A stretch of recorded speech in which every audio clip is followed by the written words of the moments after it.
네, 안녕하세요. 일주일 만에 다시 또 뵙게 됐는데 제가 아까 가수가 왔다고 하는데 노래를 불러드릴 수는 없고 오늘도 재밌게 수업을 진행을 하도록 하겠습니다. 이슬람 예술은 오늘 할 부분이 이슬람 예술이에요. 이슬람 예술인데 저한테는 굉장히 특별해요. 제가 원래는 이제 학부를 졸업을 하고 박물관학과를 가고 싶어 했었어요. 박물관학과를 가고 싶어 했는데 저희 이제 학과 교수님이 무슨 시끄럽다 박물관 학이냐 그냥 계속 하던 거 그러니까 아랍이나 해라. 그래서 이슬람에도 예술이 있다. 근데 또 하필 때마침 그때 미국에서 이슬람 예술을 공부하신 선생님이 한국으로 들어오셨어요. 그래서 그 선생님을 붙여줄 테니까 이슬람 예술을 공부를 해라라고 해서 제가 이제 석사 때 이슬람 예술을 계속 공부를 했고요. 그래서 이제 이슬람 미술사학으로 학위를 받게 됐고 이제 그 이후에 박사 때 이슬람학으로 연구를 해가지고 학위를 받게 되는데 계속해서 제가 연구를 했던 거는 이제 모스크예요. 그래서 이제 종교 시설을 계속 공부를 했었고 그렇게 모스크를 연구를 하다가 근데 다음 주에 말씀을 드릴 텐데 어떤 일을 기점으로 해가지고 제가 이제 이주 무슬림이라는 걸 연구를 계속 하게 됐어요. 그래서 지금은 6년째 한국에 있는 그리고 외국에 있는 이주 무슬림 공동체를 연구를 하고 있어서 사실 이번 주하고 다음 주가 원래 제가 이제 가장 많이 공부하고 수업도 제일 많이 하고 그런 부분에 대해서 이야기를 드릴 거다라고 말씀을 드리고 시작을 하도록 하겠습니다.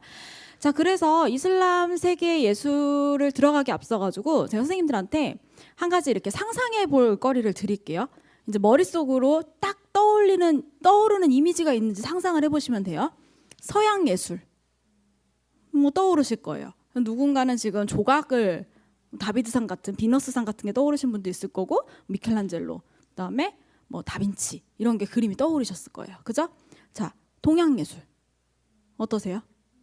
또 막 산수화 이런 거 떠오르시죠? 그리고 뭐 우리 한국화 이렇게 하면은 또 수묵 그래서 이렇게 매낭국죽 그리고 떠오르실 거예요. 자, 이슬람 예술 잘 안 떠오르시죠? 잘 안 떠오르시고 오히려 이 얘기가 떠오르실 거예요. 걔네 그림 안 그린다던데. 그죠? 걔네 그림 안 그린다는데 무슨 예술이 있어. 이런 생각이 드실 거예요. 근데 있습니다. 있고요. 실제로 이 이슬람 예술이 하나의 학문으로 발달하기 시작한 거는 얼마 안 됐어요. 여기도 참 재밌는 이야기가 하나 있는데요. 서양 예술사, 서양 미술사학의 거장이라고 하면 프랑스 연구자인 앙드레 그라바르라고 하는 학자가 있어요. 그래서 서양 미술사학에 어떻게 보면은 연구 체계를 갖추고 가장 꽃을 피우게 했던 그 학자가 있었는데 그 학자가 아들을 낳습니다. 아들을 낳고 그 아들의 이름이 올렉 그라바르예요. 올렉 그라바르도 미술사학을 공부를 한 거예요. 자기가 이렇게 각을 재보니까 이게 어떻게 해도 아버지보다는 안 되겠는 거죠. 그래서 그럼 나는 어디를 해야 될까라고 고민을 엄청 하다가 이슬람 예술이 연구된 적이 없다는 걸 발견을 해요. 그래서 그 전까지 이슬람 예술은 역사학자들이 이야기를 했어요. 역사학자들이 그냥 어느 순간에 그런 건축물이 나왔다. 이런 것만 역사학자들이 얘기를 했지 실제로 예술사를 연구할 수 있는 학자들이 연구한 적은 없었던 거예요. 특히 서구적인 시각에 맞춰서. 서구가 서양 예술을 체계적으로 우리가 흔히 얘기하는 그런 것처럼 분석을 한 것처럼 이슬람 세계 예술은 그렇게 한 적이 없었던 거예요. 그래서 이 올렉 그라바르는 사람이 열심히 그 예술을 이렇게 학문으로 발전을 시키기 시작을 합니다. 그게 불과 1970년대 이후예요. 그래서 올렉 그라바르는 세상을 떠난 지가 얼마 안 됐어요. 굉장히 따끈따끈한 학문인 거죠. 근데 이제 워낙에 요즘은 속도가 빠르다 보니까 그 발전 속도는 어마어마하다라고 보시면 될 것 같고요. 지금은 이제 다양한 연구가 나오고 있다라고 말씀을 드릴 수 있습니다. 일단 예시를 하나 드릴게요. 이것도 그림이죠. 자, 보시면 가운데 그림이 들어가 있어요. 그리고 저 위쪽에는 아랍어가 쓰여져 있고요. 자, 이거는 뭐냐면 14세기 그래서 라시드 알딘이라고 하는 역사학자예요. 이슬람 세계 역사를 이렇게 기록한 사람이 쓴 자미알 타와리크라고 해가지고 자미가 아랍어로 모으다라는 뜻을 가지고 있어요. 그리고 타와리크가 역사라는 라는 뜻을 가지고 있어서 저거를 한국말로 뭐라고 번역을 하냐면 집사라고 번역을 합니다. 그래서 세계의 역사라는 뜻이에요. 전 세계의 역사를 다 모아놓은 거예요. 자, 전 세계의 역사를 선생님들 이렇게 이 글씨로 다 써놓으면 재미가 없겠죠. 그래서 중간중간에 그 이야기에 잘 맞는 그림을 넣어놔요. 그래서 이러면서 이제 그림을 그리기 시작을 해요. 이거 이슬람 세계에서 그린 그림이에요. 그렸죠. 무려 14세기부터. 그 전에도 당연히 그립니다. 당연히 예언자 무함마드가 있었던 시기는 발견되지 않은 거고요. 오마이야조부터 시작해가지고 벽화 형태로 그림이 엄청나게 많이 남아있어요. 그래서 그림을 그리지 않는다라는 거는 맞지 않습니다. 그래서 이 그림 같은 경우는요, 선지자 무함마드의 탄생이라는 그림이에요. 그래서 예언자 무함마드가 종교인물이잖아요.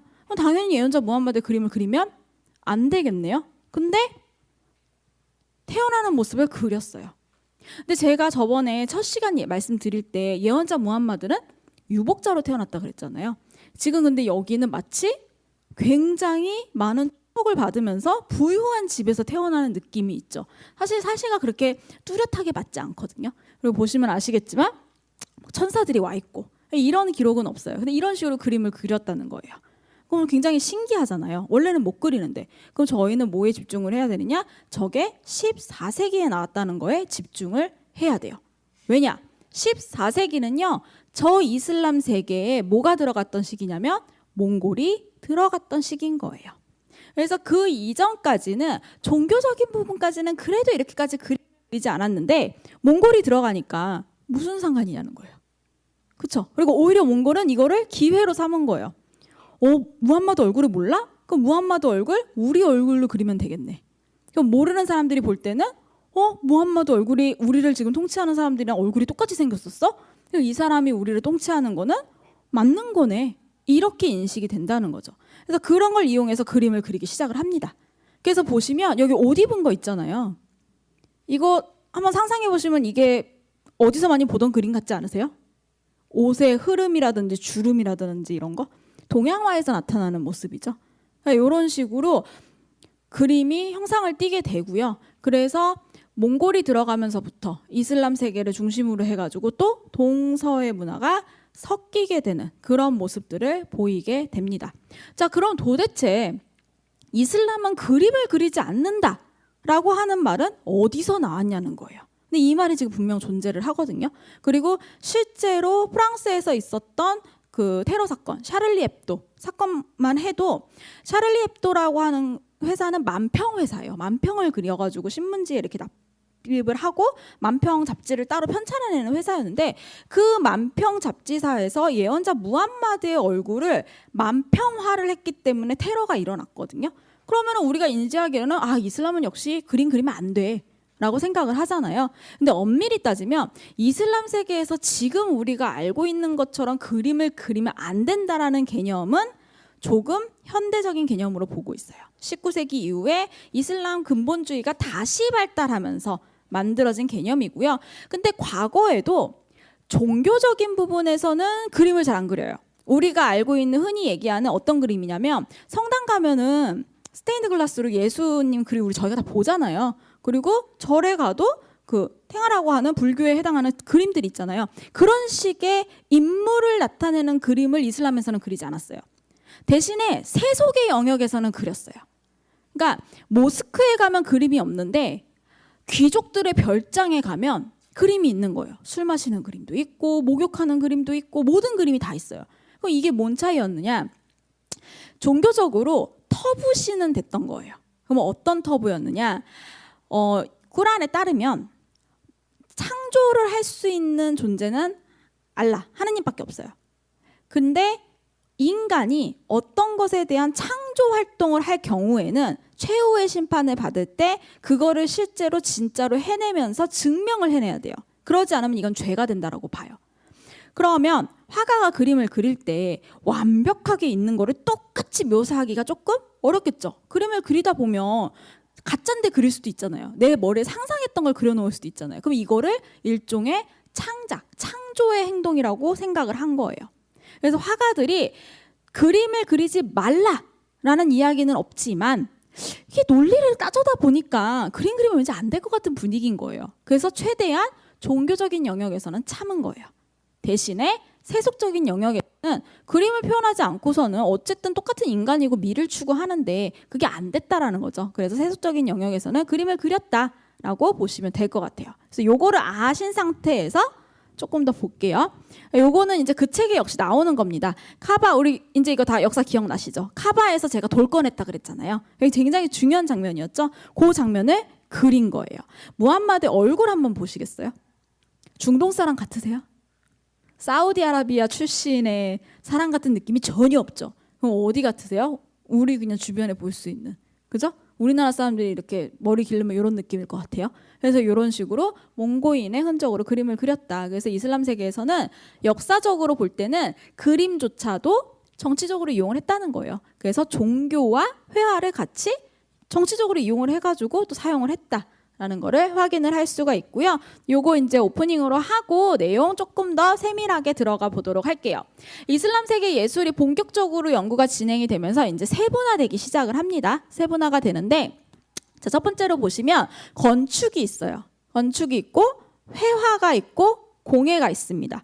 제가 공부할 때 거의 1년이라고 보시면 돼요. 짧게 줄여야 한 학기 이렇게 들어갑니다. 그래서 이제 한 학기 해가지고 이걸 한 두세 바퀴 돌리게 되거든요. 그러면서 이거를 심도 있게 계속 들어가는 엄청난 분량이 나오게 되는데, 건축은 종교 건축과 세속 건축으로 나뉘어요. 종교 건축은 저희 첫 시간에 했죠? 모스크입니다.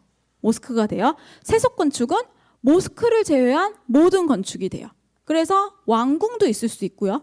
그리고 역시나 또 중국, 그러니까 몽골의 영향을 받은 후부터는 뭐가 나오냐면 영묘라고 하는 건축이 나와요. 영묘 건축이 뭐냐면 무덤에 해당하는 건축이 또 나오게 되고요. 그리고 물이 없죠.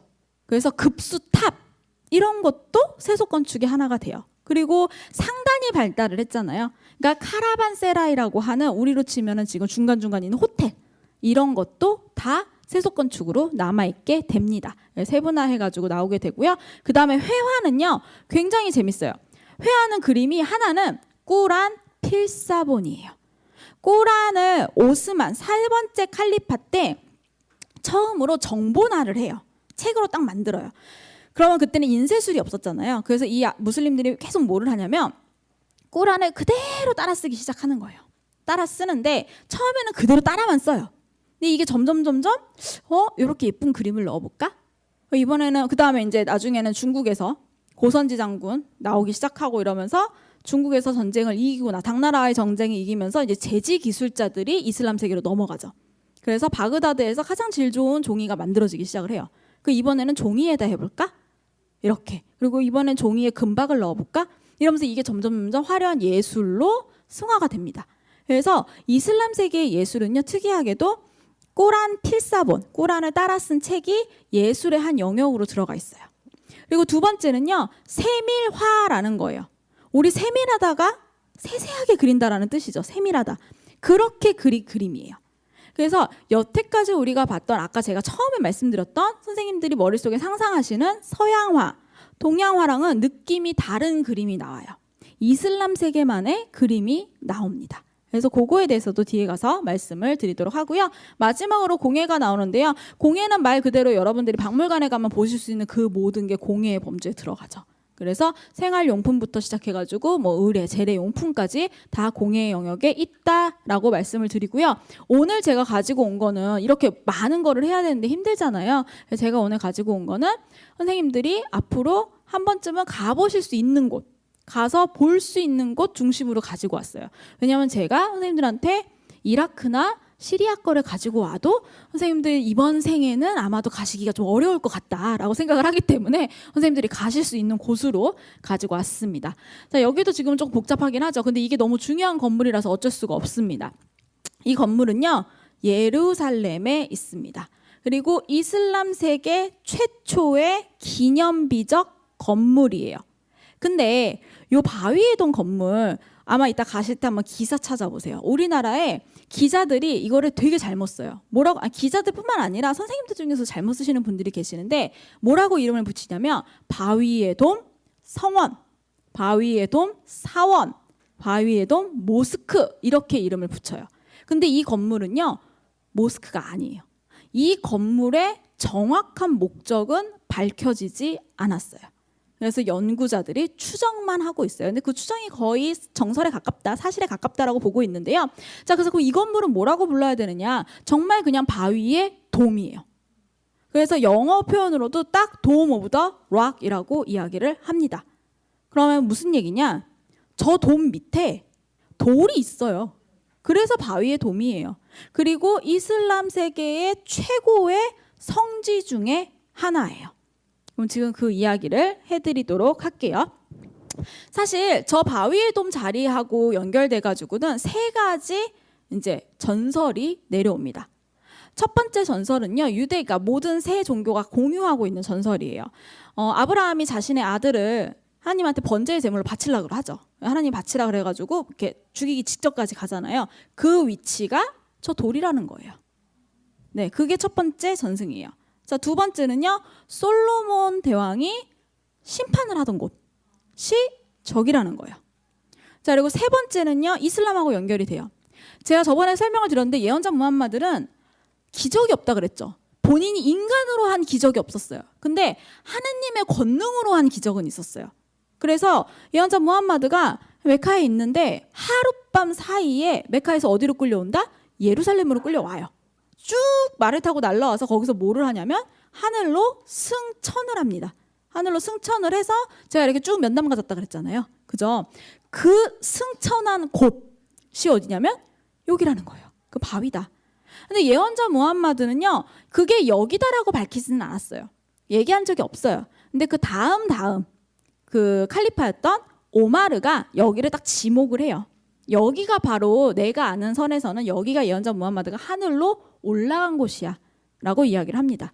자, 선생님도 보면 굉장히 간단해요. 하늘로 올라갔으면 뭐가 또 되는 거죠? 내려오는 것도 되잖아요. 그죠? 그럼 최후의 심판의 날이 되면 하늘이 열리고 하늘에서 내려오셔야 되잖아요. 그게 어디겠냐는 거예요. 올라갔으니까 내려와야 될 거 아니에요. 여길 거라고 예상을 하는 거예요. 그래서 이거를 건설한 오마이야조의 압드 알 말릭이라고 하는 칼리파, 우리로 치면 조선에서는 세종 그런 느낌이에요. 가장 전성기를 구가했던 왕이에요. 이 왕이 이거를 안 거예요. 알았고 이 사람도 무슬림이다 보니까 일종의 그럼 무슬림으로서의 나의 종교적인 사명은 내가 이렇게까지 권력이 있고 돈도 있으니까 여기를 건물로 만들어야겠다, 유지해야겠다라고 생각을 하게 됩니다. 그래서 이 건물을 지었다고 보통은 이야기를 하고 있고요. 그렇게 해서 이제 예루살렘에 이렇게 짓게 되고 요 앞에 있는 게 모스크예요. 이게 아크사 모스크예요. 그래서 의미가 더 먼, 가장 먼 모스크라고 해서 여기가 모스크가 되고요. 요 부지의 서쪽 벽이 바로 그 유명한 통곡의 벽이 되는 겁니다. 자, 그래서 요까지는 역사적인 내용이죠. 자, 그럼 이게 현대사에서 어떻게 중요하느냐? 예루살렘, 이스라엘하고 팔레스타인하고 분쟁이 생길 때 기사에는 항상 여기가 나와요. 왜냐하면 이스라엘 사람들이 팔레스타인을 자극하고 싶으면 저기에 무기 들고 들어가면 돼요. 그러면 이게 팔레스타인 사람들의 그런 어떤 굉장히 그런 신성한 마음을 자극을 하는 게 되기 때문에 이 사람들이 이거에 붕괴하게 된다는 거죠. 그러니까 저항을 하게 된다는 거예요. 굉장히 그래서 현대 사회에서는 정치적인 의미를 너무너무 크게 갖고 있는 거예요. 그래서 무슬림의 성지이자 이슬람의 성지이자 유대인의 성지기도 한 거고요. 그래서 그런 의미가 있고 예루살렘 자체가 또 기독교의 성지기도 하죠. 그래서 그런 문화가 계속 여기에서 이제 벌어진다라고 보시면 될 것 같아요. 아랍어로는요 하람 샤리프라고 이야기를 하고요. 한국어로서는 고귀한 성소라고 합니다. 그래서 요 해에 지어졌다. 조금 더 세부적으로 보시면은요 이런 식의 모양을 하고 있어요. 자, 현재 여기 이 건물 안에는요 무슬림이 아니면 들어갈 수가 없습니다. 무슬림인 거를 인정을 받아야지만 그 서류가 있어야지만 이제 저희 같이 이제 완전 누가 봐도 무슬림이 아닌 것 같은 사람들은 인증서가 있어야지만 들어갈 수 있는 걸로 알려져 있고요. 그리고 앞으로 또 한동안은 이미 이제 예루살렘 자체가 조금 들어가기 힘들지 않을까라고 보고 있어요. 자, 그러면 요렇게 여기가 바로 기독교인들의 성소인 성묘의 교회 라고 하는 또 교회가 여기서 이렇게 보인다고 해요.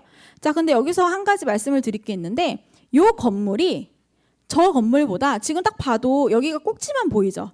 그러니까 이 건물이 부지가 더 높아요. 자, 그러면 무슬림들이 여기다가 이게 성전산이라고 하는 고지대거든요. 그럼 산 꼭대기에다 이 건물을 지을 때 이 의도가 뭐였겠냐는 거예요. 가장 높은 곳에 이슬람이 내려다보잖아요. 자, 그럼 내려다본다라는 의미가 또 굉장히 강하죠. 내려다본다는 거는 지위가 더 높고 힘이 더 세고 권력이 있다라는 의미를 가지고 있기 때문에 건물의 위치 자체에서도 그런 거를 저희가 읽을 수가 있습니다. 자, 그래서 가까이서 보면은 이런 모양이에요. 그래서 실제로 이 황금돔은요, 저 그러니까 바위의 돔을 황금돔이라고도 이야기를 하거든요. 돔에 황금을 씌워놔서 그래요. 이거는 처음부터 있었던 거는 아니라고 알려져 있고요. 오스만 제국 때 저거를 더 씌웠다. 그래서 그 전에는 청동으로 되어 있었다라고 알려져 있습니다. 자, 근데 이 건물이 정확하게 압드알 말릭이 지었다라고 저희가 확신할 수 있는 까닭은요, 바로 여기에 그 내용이 아랍어로 쓰여져 있기 때문이에요. 압드알 말릭이 이 건물을 지었다라고 이야기가 쓰여져 있습니다. 자, 그리고 여기 주변으로 이게 지금 그림 같잖아요. 근데 그림이 아니라 글씨예요. 글씨가 되는 거고요. 아까 전에 선생님들 중에 아라베스크라는 단어를 써주셨는데 이게 사실은 되게 많이 퍼져 있는 단어기는 해요. 아랍의 문양이라는 거죠. 아라베스크는 아랍식의 문양. 근데 저랑 이제 이슬람 계속 보셨으니까 아시겠지만 굉장히 근본적인 의문을 품게 되죠. 아랍이 대체 그럼 뭘까? 그렇잖아요. 그러니까 아라베스크라는 것도 어떻게 보면 철저하게 그냥 아랍적인 시각, 우리가 굉장히 단순하게 본 거고요. 실제로 미술사학에서는 아라베스크라는 용어를 쓰지 않습니다.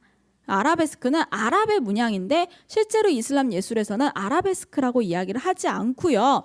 저런 글자를 가지고 장식을 한 거는 캘리그라피라고 이야기를 합니다. 캘리그라피라고 이야기를 하고요. 그 캘리그라피를 이용해서 어떤 굉장히 좋은 문장, 자기네들이 뭔가를 드러내고 싶어 했던 의미가 담긴 문장으로 장식을 했다. 이거를 명문장식이라고 한국어로는 표현을 합니다. 그래서 여기가 바로 아랍어 캘리그래피를 사용을 해서 명문장식으로 문구를 넣어놔요. 그럼 저게 들어가 있는 문구는 뭐냐? 저게 들어가 있는 문구를 쫙 종합을 해가지고 연구자들이 쭉 해석을 했더니 대체로 무슨 내용이 있냐면 하나님은 한 분뿐이시고 무함마드는 신의 사도이다. 이런 내용들이 들어가 있는 거예요. 자, 그럼 저거를 거기다가 왜 썼냐라는 거죠. 저거를 지금의 시각으로 보면은 도대체 저기다 왜 썼을까? 저 보이지도 않는데. 이런 생각을 하기가 쉬운데요. 그 시대로 돌아가면 조금 이해가 돼요. 그 시대로 돌아가면 예루살렘은 이미 기독교인과 유대인들이 가득 모여서 살고 있는 땅이었어요. 거기를 이슬람이 정복을 했고요. 이슬람이라고 하는 새로운 종교가 저 땅으로 들어간 거예요. 유일신 종교의 성소로, 성지로. 그러니까 이슬람 입장에서는 제일 급한 게 우리 종교를 홍보하는 거였겠죠. 그래서 저렇게 아름다운 건물을 짓고 거기다가 이슬람이 무엇인가를 이야기할 수 있는 가장 상징적인 문구를 집어 넣은 거예요. 그래서 보통 연구자들은 이렇게 해석을 합니다. 다만 여기서도 약간 문제가 있는데 과연 저거를 몇 명이나 읽었을까? 라는 거에 대한 문제는 아직 조금 해결이 필요한 문제로 남아 있습니다. 자, 근데 여기서 문제가 생겨요. 저게 오마이야조였잖아요. 그러면 선생님들 저랑 했으니까 무함마드 있었고요. 4명의 정통 칼리파 있었고 이제 오마이야조에 들어왔어요. 오마이야조에 들어와서 압드 알 말릭은 3번째 왕이에요. 그러면 문제가 뭐냐면 권력도 있고요. 땅도 있는데 뭐 돈도 있어요. 근데 뭐가 없었을까요? 기술이 없었어요. 아라비아 반도에 있었던 그런 부족들이었잖아요. 그러니까 저런 식의 그 돔을 무너지지 않는 완벽한 반구형 돔을 세우는 거는 어마어마한 기술력이거든요. 돔을 만든다는 거는요. 일단 아치를 만들 수 있어야 돼요. 아치를. 그래서 가운데다 돌을 딱 끼웠을 때 무너지지 않는 아치를 만드는 기술이 먼저 있고 그 다음에 이거를 어떻게 하면 도움이 될까요? 이거를 360도 아치를 돌려버리면 돼요. 그랬을 때 이게 무너지지 않아야 되거든요. 그러니까 정말 기술적으로 많은 게 응집되어 있는 거예요. 자, 근데 우리가 돔 하면 원래 이게 돔이 어디서 제일 먼저 발달을 했죠? 비잔틴, 그죠? 로마, 그다음에 비잔틴 문명에서 도움이 발달을 하게 됩니다. 자, 그러니까 이슬람 세계에서는 이제 돈도 있어요. 권력도 있어요. 근데 기술이 없는 거예요. 그러면 이렇게 이슬람적인 의미를 부여하고 싶은 건물을 만들고 싶을 때 이 사람들이 할 수 있는 최선의 선택은 비잔틴 기술자를 채용하면 되는 거예요. 그래서 이 건물은요, 무슬림이 돈을 대고 무슬림이 의미를 부여하고 무슬림이 시켜서 건설을 했는데 실제 이 건축의 설계라든지 그 수공예로 들어온 기술자들은 다 비잔틴 제국에서 온 거예요. 그럼 저희는 여기서 굉장히 원론적인 질문 하나를 또 던지게 됩니다. 그럼 저 건물은 비잔틴 예술일까요? 이슬람 예술일까요? 그런 문제가 생기게 되는 거죠. 그래서 이슬람 예술이 무엇인가에 대해서 정의를 내리는 거는요, 제가 예술사 수업하면 학생들한테 수업 첫날에 정의 그거 내가 이제 문제 낼 거야 라고 얘기를 해주고 한 학기 수업 다 한 다음에 기말고사 1번 문제로 내는 거예요. 각자 정의 내려서 해와. 그렇게 해서 이제 정리를 하게끔 시키거든요. 그래서 누구도 쉽게 할 수 없는 그런 문제다라고 보시면 되는데, 근데 이게 우리가 저번 주에 했던 거랑 연결이 돼요. 결국 이슬람 역사는 혼자 갑자기 툭 튀어나온 게 아니라 그 문명 안에서 같이 숨을 쉬었다라고 하면은 조금 더 보시기가 쉬워질 거예요. 그래서 이런 식으로 건물을 짓게 됩니다. 그래서 겉에서 보면 이런 느낌으로 밑에는 이제 팔각형 구조물에 도움을 올리는 원통 구조물에 도움을 올리는 그런 형태를 보이게 되고요. 안에 가서 보시면 이렇게 돌이 있다고 해요. 그럼 그 돌의 모습을 보도록 할게요. 이렇게 생겼습니다. 네, 그래서 정말 돌이 있어요. 자, 그럼 이제 안에를 보셨으니까 이게 왜 모스크가 될 수 없는지 아시겠죠? 왜 절할 수 있는 데가 어디 있어요? 그렇잖아요. 절할 수 있는 곳이 없어요. 그러니까 정말 저 돌을 위해서 지은 건물인 거예요. 그러니까 저기가 그만큼 중요한 자리, 중요한 포인트였다라고 볼 수 있는 건 거죠. 그래서 그러니까 돌을 위해서 한 거고요. 여기 이렇게 건물이 들어가게 됩니다. 자, 그리고 아까 제가 비잔틴 제국의 예술가들이 와서 만들었다 그랬잖아요. 비잔틴 제국의 예술하면 저희가 제일 많이 생각할 수 있는 게 바로 모자이크죠. 그래서 여기도 그 모자이크 예술이 그대로 들어오게 됩니다. 그대로 가지고 오게 되고요. 비잔틴 세계에서 발달을 했던 예술의 원형이 다 들어와요. 뭐만 빼고 사람 얼굴만 빼고. 그래서 기하학적인 패턴, 식물 패턴, 이런 식으로 패턴을 활용한 건축 예술이 발달하게 됩니다. 이유는 단순하죠. 아까 제가 처음에 말씀드렸잖아요. 종교에서는 처음에는 사람 얼굴을 그리지 않았기 때문이다 라고 이야기를 할 수 있는 거예요. 그리고 이 건물은 초기 건축물이기 때문에 이렇게 볼 수밖에 없다라고 확인을 하시면 될 것 같습니다. 자, 그리고 아까 그 명문 가까이서 보면은 이런 느낌이에요. 그래서 요게 다 아랍어고요. 제가 제일 당황스러운 것들이 저한테 너 아랍어 전공했다며 읽어봐. 네, 못 읽습니다. 한참 들여다보고 있거나 정말 이렇게 한 땀 한 땀 따보거나 저도 그냥 이걸 해석해 놓은 거를 보고 알아야 돼요.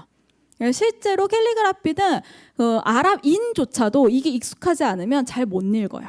그림을 이렇게 그려놓은 거라서 읽기가 굉장히 힘듭니다. 그래서 굉장히 유명한 문구를 캘리그라피로 만들어 놓은 거는 저도 읽는데 이렇게 긴 문장이 들어간 거는 거의 못 읽는다라고 보시면 될 것 같아요. 그래서 어쨌든 이렇게 세밀하게 하고요. 여기 보시면은 이렇게 패턴이 보이시죠? 이렇게 뭐 사각형, 삼각형, 원, 이게 바로 기하학적 패턴이라는 겁니다.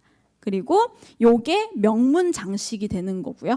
그래서 이런 식으로 꾸미게 되고 요거 자체가 이제 이슬람 세계에서 현대까지도 계속해서 반복해서 나타나는 예술의 형태다라고 보실 수 있겠습니다. 자, 그리고 제가 중간을 훅 뛰어넘어서 스페인으로 한번 가보도록 할게요. 스페인 남부 안달루시아 지역에 가면은 꼬르도바라고 하는 지역이 있습니다. 저는 제가 개인적으로 제일 좋아하는 도시예요. 정말 도시 예쁘고요. 저희 가면은 진짜 꼬르도바 모스크 하나로 이제 그 도시 사람들이 다 먹고 살아가거든요. 근데 건물도 너무너무 아름답고 제가 제일 좋아하는데 8세기에서 10세기 사이에 원래 다마스커스에 있었던 시리아에 있었던 우마이야조가 그 다음 왕조인 아바스조가 딱 올라오면서 쫓겨나요. 물론 이제 거기서 대다수가 죽고요. 마지막 왕자 하나가 늘 그렇듯 영웅담처럼 북아프리카를 쭉 지나서 스페인으로 들어갑니다. 근데 이때 이미 스페인은 베르베르라고 하는 사람들이 그 위를 정복을 한 상태였어요. 그래서 어떻게 보면 그냥 이민족인데 이슬람으로 개종한 사람들이 정복한 땅이었는데 거기에 진짜 아랍인이 온 거예요. 그것도 혈통이. 그래서 거기에 왕조를 세우고 자기가 똑같이 우마이야조라는 이름을 쓰게 돼요. 당시에도 우마이야조가 시리아에 있었다가 이게 스페인에 또 우마이야조가 나오게 된 거예요. 순차적으로. 근데 지금 저희가 그렇게 하면 헷갈리잖아요. 그래서 저희는 이 우마이야조를 후기 우마이야조 혹은 스페인 우마이야조라고 부르게 됩니다. 그래서 이 후기 우마이야조가 스페인에 이슬람 왕국을 세우게 되고요. 모스크를 세우게 되죠. 원래 이 자리는 성당이었어요. 그리고 기록에 따르면 처음에는요, 성당에서 이제 무슬림들이 이제 막 도시로 들어왔으니까 그냥 시간을 나눠가지고 잠깐 무슬림이 예배 보고 그 다음에는 기독교인이 카톨릭인이 예배 보고 이랬다고 해요. 근데 이제 무슬림이 점점 힘을 갖기 시작하면서 그게 의미가 없어지겠죠. 그래서 아니야, 이거 밀자 그냥. 그래서 밀어버리고 모스크를 짓게 되는 겁니다. 근데 이 모스크는 처음부터 이 형태는 아니었어요. 처음부터는 이 형태는 아니었고 처음에는 이제 여기서부터 시작을 하게 되고요.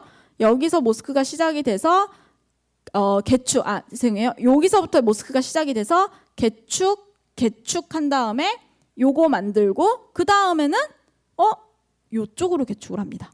그럼 왜 그랬을까요? 왜 이렇게 가다가 이리로 가면 되잖아요. 요 앞에 강이 흐르거든요.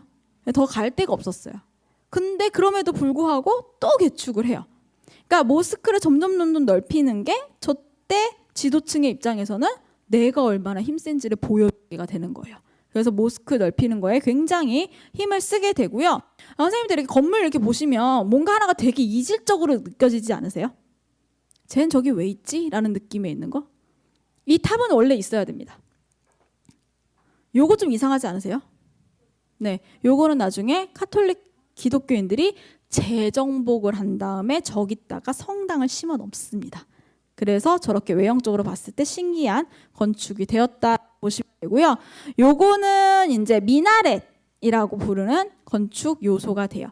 원래 이슬람 세계에서는요, 미나렛이 저렇게 높은 곳에 있었어요. 그러니까 모스크가 여기 있다 알려주는 표지기도 하고요. 예배 시간이 되면 저 미나렛에 사람이 올라가서 예배를 보라고 외쳤죠. 그게 아잔이라는 겁니다. 그걸 했었는데 지금은 뭘로 바뀌었다? 전부 다 스피커로 바뀌었다라고 보시면 될 것 같아요. 자, 그러면 이거랑 비슷한 게 기독교에도 있죠. 성당에 가면 종탑이 있잖아요. 그래서 형태가 비슷하잖아요. 그러면 원래 저기는 성당이었다 그랬잖아요. 그럼 저런 탑이 있었어요. 그럼 무슬림이 저 탑을 딱 봤어요. 그럼 무슬림 입장에서 제일 먼저 뭐를 할까요? 올라가서 종을 떼겠죠. 그래서 이제 거기 사람이 올라가서 이제 아잔을 했을 거예요. 근데 저거를 다시 기독교인이 재정복을 했어요. 그러면 제일 먼저 뭐를 할까요? 올라가서 종을 달아야죠. 그래서 다시 종탑의 역할을 하는 거예요. 건축에도 이렇게 종교가 왔다 갔다 하는 거에 따라서 흔적이 있게 되고 지금은 당연히 종이 있습니다. 근데 지금의 저기의 승자는 누굴까요? 기독교인일까요? 이슬람일까요? 카톨릭, 이슬람 다 나오죠. 자, 이 건물의 현재 공식 명칭은요, 꼬르도바 대 모스크 하이픈 성당입니다. 자, 그래서 지금 21세기에는요, 기독교도 승자가 아니고 이슬람도 승자가 아니에요. 자본주의가 승자예요. 관광 상품으로 너무 좋은 거예요. 기독교인한테도 너무나 매력적인 관광 상품이고 무슬림한테도 너무나 매력적인 관광 상품인 거예요. 그래서 저기 가면은 성당 안에 이제 사진 보여드릴 건데요. 안에 있는 성당에서는요, 정말 여기가 꼬르도바 대주교님이 계시는 곳이거든요. 대주교님이 미사를 집전을 하세요. 미사 집전을 가운데서 하고 있는데 그 뒤쪽에서는 무슬림들이 미으랍 보고 감동받으면서 절하려고 하고 있어요. 굉장히 신기한 그런 모습이 보이는 몇 안 되는, 전 지구상에 몇 안 되는 그런 유적이다라고 보시면 될 것 같습니다. 자, 그리고 요렇게 모양이 돼 있고요. 요게 이제 요렇게 아까 말씀드린 대로 퍼져나갔다. 그렇게 모습을 보여드리겠습니다. 자, 그리고 다음 슬라이드. 이 앞에 강 보이시죠? 이렇게 돼서 개축을 할 수밖에 없었다. 지금 이렇게 관광 코스예요. 다 여기를 주변을 싹 다 돌아보게 되고 이 주변에 이제 뭐 유대인 거리라든지 이런 식의 그런 것들이 다 있다라고 보시면 돼요. 자, 그리고 이게 내부의 모습입니다. 그냥 좀 옛날 건물 같네요. 그죠? 자, 그럼 사진 한 장 더 보도록 할게요. 자, 이런 느낌입니다. 어떠세요? 자, 제가 이제 모스크라는 얘기를 안 드리고 유럽에 스페인에 이런 건물이 있습니다. 여기는 뭐 하는 곳일까요? 라고 선생님들한테 여쭤봤다면 뭐라고 대답하셨을 것 같아요? 약간 춤추러 가야 될 것 같죠? 그죠? 무도회장 같은 느낌이 들잖아요. 흰 돌에 빨간 돌에 막 이렇게 반딱반딱거리는 느낌도 들고. 자, 그래서 이거를요, 축제적 분위기가 나오는 건축이라고 표현을 해요. 그래서 영어로는 카니발 레스큐라고 표현을 하거든요. 축제 같은 분위기가 있다라고 이야기를 하는데, 저 흰 돌과 그 붉은 돌이 어떻게 나왔느냐? 흰 돌과 붉은 돌이 반복해서 나오는 건축의 패턴은 시리아 지역에 있습니다. 그래서 원래 시리아 지역은요, 그 홍석이라 그러죠. 그래서 검은 돌, 그게 많이 있어서 원래는 흰 껌이에요. 근데 이쪽 지역은 저 붉은 사암이 많아요. 그래서 검은색이 아니라 붉은색을 갖다가 쓰게 됐고요. 저게 딱 봤을 때 그런 밝은 느낌, 경쾌한 느낌을 주는 이유는요. 첫 번째는 흰색, 빨간색이고, 두 번째는 아치가 지금 2층으로 되어 있죠. 그러니까 하나만 올록볼록해도 일단 경쾌한데 이게 이중으로 돼 있으니까 보는 사람으로 하여금 굉장히 통통 튀는 느낌을 느끼게 하는 거예요. 그럼 도대체 왜 저렇게 만들었냐는 거예요. 여기서 굉장히 특이한 문화가 하나가 나오게 되는데, 아까 제가 바위의 돔 때 얘기를 드렸잖아요. 거기는 그때는 기술이 없었죠. 근데 여기는 오히려 기술은 또 있어요. 스페인 사람들이 그렇게 만들고 살았으니까. 근데 이제 막 아바스의 그런 거를 피해가지고 여기에 들어와서 봤더니 교회들이 엄청 많은 거예요. 그 중에 제일 큰 교회 하나를 내가 뺏었어요. 건물을 지으려고 봤더니 이번에는 우리가 돈이 좀 없는 거예요. 근데 주변에 이런 건물을 지을 때 쓸만한 기둥은 널려 있어요. 어디에? 다른 교회 건물에. 그래서 이 무슬림들이 어떻게 하냐? 다른 교회 가서 기둥을 떼와요. 딱딱딱딱 떼오는 거예요. 그래서 내가 지금부터 지으려고 한 가장 기념비적인 건물, 그 꼬르도바 대모스크에다가 기둥을 갖다 놓죠. 그럼 이제 문제가 생깁니다. 이게 각기 다른 교회에서 떼왔잖아요. 그럼 어떤 기둥은 되게 오래전에 했고, 우리 흔히 막 이오니아식, 도리아식 이렇게 하잖아요. 그 시대에 맞춰서 각기 다른 시대에 건설된 건물이었던 거예요. 기둥을 다 뽑아왔더니 기둥이 두께도 다르고 높낮이도 다르고, 그거를 딱 지탱하려고 만들려고 보니까 무너지기 딱 좋겠는 거죠. 그래서 위의 기둥을 서로 다른 높이만큼 더 뗍니다. 그리고 안정성을 주기 위해서 아치를 이중으로 만든 거예요. 그래서 이렇게 독특한 형태의 모스크가 나왔다라고 보시면 돼요. 제가 갑자기 다른 사진을 갖고 왔네요. 그죠? 이 건물을 보여드리다가 갑자기 이 사진을 갖고 왔어요. 너무 다른 사진이지 않아요? 이게 바로 아까 그 모스크 안에 있는 성당 건물입니다. 모스크 가운데에 딱 이렇게 성당이 만들어져 있어요. 그래서 가시면은 저기 지금 이제 미사 보고 이제 마무리하는 그 상태인데요. 신자들이 들어갈 수가 있거든요. 그래서 이렇게 하는 거고요. 어떤 느낌이냐면 딱 건물 안에 딱 들어가면 일단 어두워요. 엄청 어두워요. 엄청 어두운데 몇 걸음을 이렇게 딱 떼다 보면 저 가운데에 갑자기 한 줄기 빛이 쫙 떨어지는 것처럼 밝은 공간이 보여요. 그게 뭘까요? 성당인 거예요. 자, 그러면 이게 왜 그럼 이런 건물이 나왔을까? 카톨릭 신자 입장에서 볼게요. 우리가 거기 쫓겨났었죠. 무슬림들이 들어와가지고 카톨릭이고 뭐고 다 망해서 쫓겨났어요. 쫓겨났다가 다시 재정복을 해서 딱 갔더니 어마어마하게 큰 모스크 건물이 있는 거예요. 그래서 항상 스페인 기록에 보면은 무슨 얘기가 꼭 나오냐면, 여기도 그러고 나중에 이제 그라나다 아람브라 궁전도 그러는데, 이거를 때려 부술까 말까를 해요. 부수자니, 그러니까 내 승질대로 하려면 부숴야 되는데 뭔가 좀 아까운 거예요. 그래서 이거를 뭔가 더 무슬림의 속을 긁을 방법이 없을까라고 생각을 하다가 그 건물 가운데에다가 성당을 완전 무슨 빛이 그냥 한 줄기 빛이 떨어지는 것 마냥 환하게, 그 어떤 것보다 화려하게 만들어놔요. 그리고 그 주변의 조명은 다 죽여버리는 거죠. 자, 그럼 사람들이 느낌이 어떨까요? 무슬림? 끝났다. 이슬람 끝났다. 이제 다시 기독교의 세상이다. 이런 식으로 또 상징성을 부여를 하게 됩니다. 그래서 이렇게 성당이 있게 되고요. 자, 요거는 이제 미흐랍이라고 하는 공간입니다. 세계의 모든 무슬림은 한 방향을 보고 예배를 드려야 돼요. 그게 어딜까요? 메카죠. 그래서 그 메카 방향을 알려주는 그 방향 자체를 뭐라고 하냐면 끼블라라고 해요. 끼블라라고 표현을 하는데, 그럼 모스크 같은 건물에 들어갔을 때 어디가 메카 방향인지 알아야 될 거 아니에요. 그래서 그 메카 방향을 나타내주는 특징적인 벽이 있어요. 그걸 바로 미흐랍이라고 하는데, 당연히 모스크 안에서는 제일 화려합니다. 그리고 여기 모스크는 그 중에서도 가장 화려한 모스크다라고 이야기를 드릴 수 있는데요. 제가 계속 예술 얘기만 하니까 이제 좀 힘들어하시는 분들이 있는 것 같아서 제가 이제 우리나라 기업하고 관련돼 가지고 재밌는 이야기를 하나 해드릴게요. 잠깐 이제 그 끼블라하고 관련해 가지고 스마트폰이 아니었을 때, 피처폰이었을 때, 그런 기능이 안 들어가 있을 때, 지금이야 이제 무슬림들 다 이제 핸드폰에 나침반 하나씩 다 들어가 있죠. 그래서 이제 딱 키면, 어플 딱 키면 이제 바로 이렇게 메카 방향 나오거든요. 그래서 저도 이제 연구를 하다 보니까 제 핸드폰에는 모든 종교의 경전이 다 들어와 있거든요. 그래가지고 저도 이제 급할 때 막 확인을 하고 이제 그런 걸 체크를 하는데, 옛날엔 그런 게 없었어요. 그 무슬림들이 어떻게 메카 방향을 알았겠어요? 뭐 맨날 나침반을 들고 다닐 수도 없고, 이슬람 쪽 국가는 뭐 어딜 가도 그런 게 다 체크가 돼 있으니까. 근데 우리나라 같은 데 오면은 어떻게 아냐는 거죠.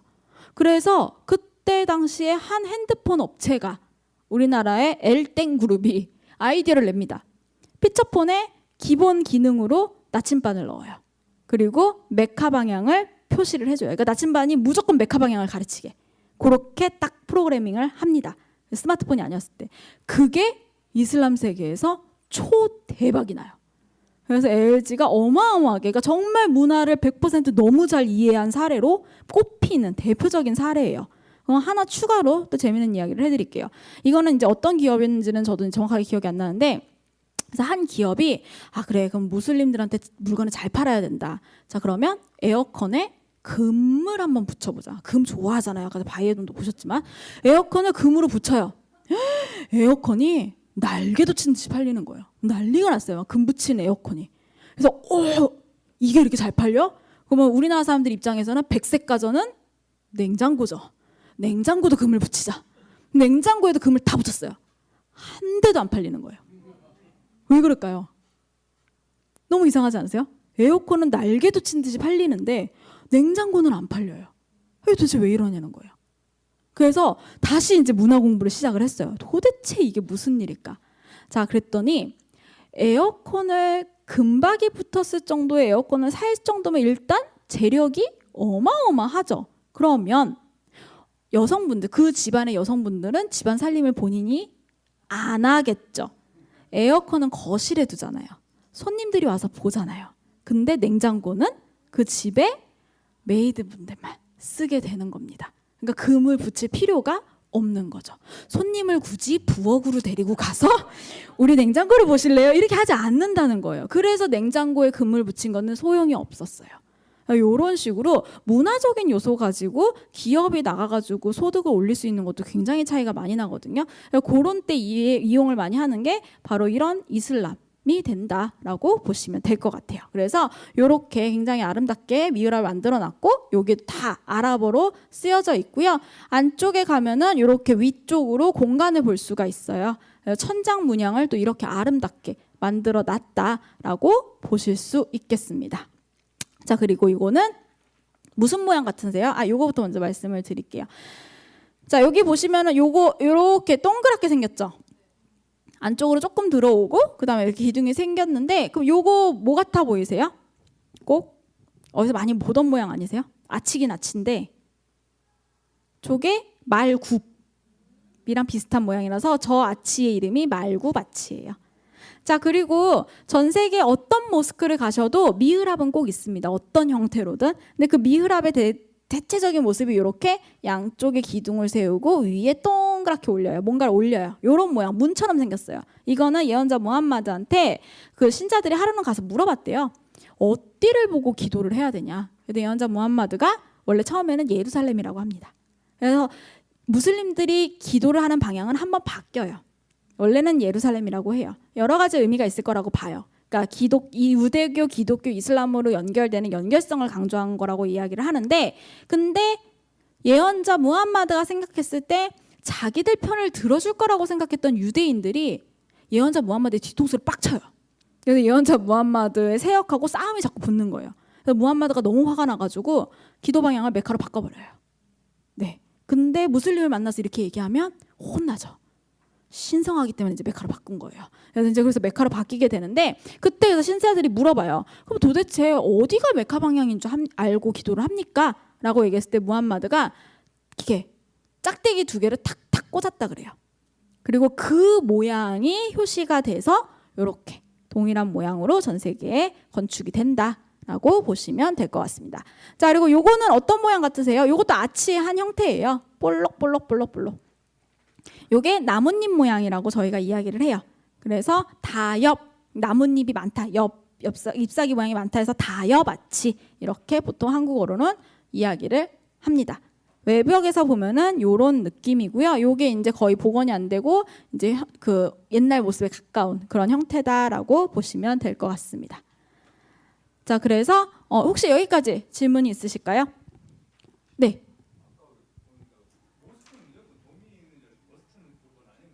돔은 그 반드시 있어야 되는 거는 아니에요. 그러니까 반드시 있어야 되는 거를 말씀을 드릴게요. 반드시 있어야 되는 거 아까 얘기한 대로 그 미으랍. 끼블라 방향을 알려줘야 되니까 미으랍이 있어야 되고요. 그리고 이제 민바르라 그래가지고 설교단이 있어야 됩니다. 이맘이 설교를 할 수 있어야 되기 때문에 설교단은 반드시 있어야 돼요. 그 외의 거는 없어도 돼요. 그래서 많은 분들이 모스크 생각할 때 여기 보시면은 이렇게 마당 같은 공간 있죠. 여기가 지금은 이제 기독교인들이 들어갔기 때문에 여기 나무를 다 심어놨는데 이따 뒤에 요 건물 같은 경우는 여기 아무것도 없잖아요. 그러니까 이런 모습을 보통 생각을 하세요. 자, 우리나라도 북쪽으로 올라가면 외양간이 집 안으로 들어오죠. 그리고 남쪽으로 내려가면은 대청마루가 생기죠. 마찬가지예요. 추운 나라 가면은 이거 없어집니다. 그냥 건물이 모스크예요. 이런 식으로 바뀌게 되고요. 요 미나렛도 모양이 다 바뀝니다. 그래서 미나렛도 있을 수도 있고 없을 수도 있어요. 있으면 좋은 거고. 그렇게 되고요. 반드시 있어야 되는 거 아까 말씀드린 대로 미흐랍, 민바르, 그 다음에 저번에 한번 말씀드렸는데 세정시설. 세정시설은 미학적인 게 아니라 예배 의식상 반드시 있어야 되기 때문에 수도꼭지가 있어야 됩니다. 그래서 요 3개가 필수 요소라고 보시면 되고요. 나머지는 상황에 따라 계속 바뀌어요. 그래서 그렇게 보시면 된다. 혹시 또 질문 있으실까요?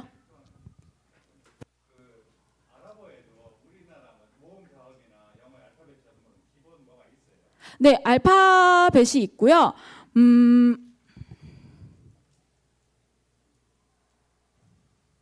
지금 보이시는 여기 이렇게 선으로 되어 있는 거 있죠.